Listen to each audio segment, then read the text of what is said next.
As constant movement fills the Philadelphia wholesale produce market in Southwest Philly, there is growing concern of the lack of movement at the ports. Just the produce industry in general and how it would affect our business as well as the consumer.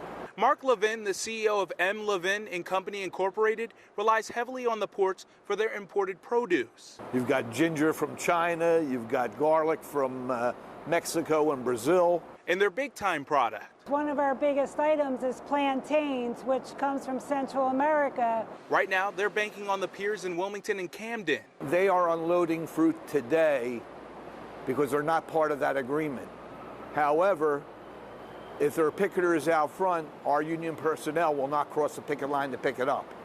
So it's going to affect the supply chain, whether they're operating inside the pier or not.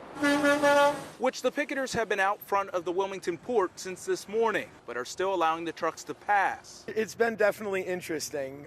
Seeing the repercussions of what's happened earlier today, it's finally hitting the markets.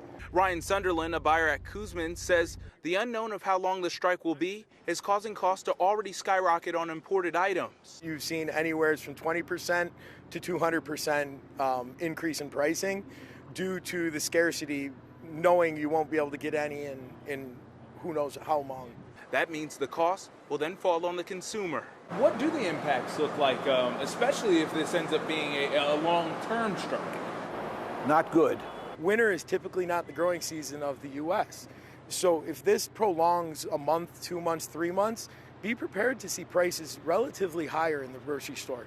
Now, both people that we spoke with say that they completely understand why the union is on strike, but they say, unfortunately, the ones that are going to be impacted are the consumers until both sides can come to an agreement.